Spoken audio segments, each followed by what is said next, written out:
Hello, કેમ છો બધા મજામાં જશો? તો આજે રવિવારના દિવસે દિતવાર હતો તો તે દિવસે અમે લોકો ગયા હતા અમારી વાડીએ બધા, અને ત્યાં પાસે અમારે ગામની ગોયણીઓએ અમને બહુ જ સરસ કેરીઓ ખરાવી અને મોજ કરી અમે. ત્યાર પછી અહીંયા બધા અમે બેઠા હતા, થોડીક વાર વાત કરી, પછી ત્યારે જ અમારા ગામની અંદર જમવાનું હતું બધા ગામનું, તો જમી અને ત્યાર પછી અમે હવે જઈ રહ્યા છીએ હોજની અંદર, કહેવાય દેશી જે પુલ હોય ને આપણા એ, તો ત્યાં જઈ રહ્યા છીએ નાહવા. તો તમે જુઓ, અને અહીં અમે જો બધા નાહી રહ્યા છીએ અને બહુ જ મજા કરી રહ્યા છીએ. તે દિવસે બહુ જ મસ્ત મજા આવી ગઈ.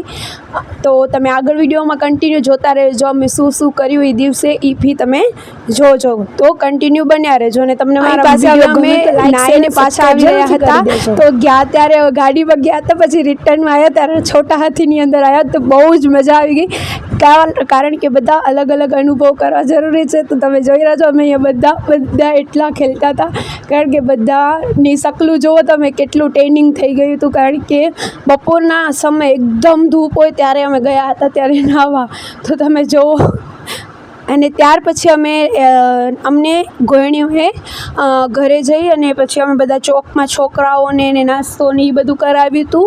અને આનાથી પહેલાં અમને આઈસ્ક્રીમ કરાવી હતી, આઈસ્ક્રીમનો મેં વિડીયો લેવાનું રહી ગયું હતું. તો પછી આ બધા નાનકડા છોકરાઓને ગામના એ લોકોએ અમને ટ્રીટ આપી હતી, એવું કહી શકાય. તો તમે જુઓ અને કન્ટિન્યુ બન્યા રહો.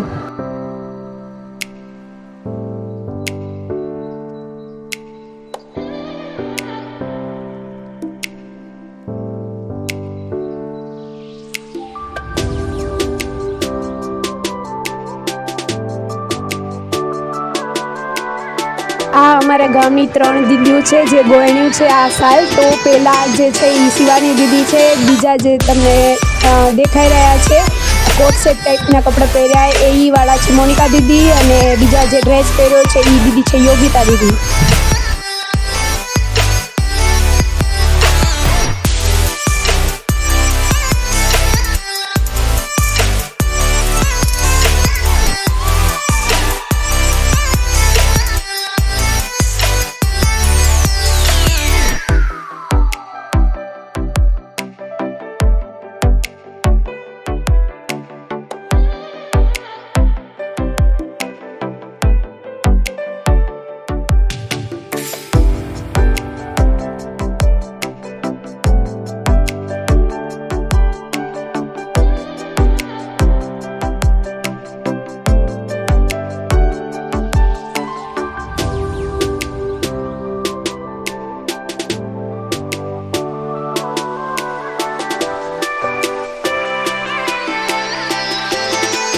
ત્યાર પછી અમે લોકો બધા ગામની છોકરીઓ પહેલાં એવું વિચાર હતો કે પાઉંભાજી કરી, પણ પાઉંભાજીનું પછી કેન્સલ થયું. ત્યાર પછી અમે કરી હતી મેગી, તો બહુ જ મજા આવી. તો તમે હવે કન્ટિન્યુ જોજો.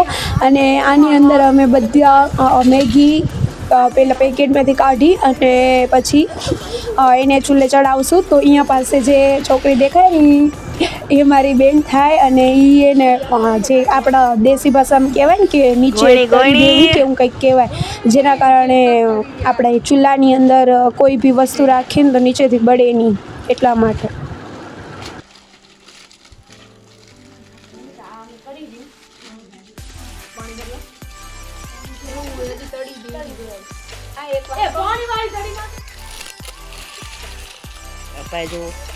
અપાય જુઓ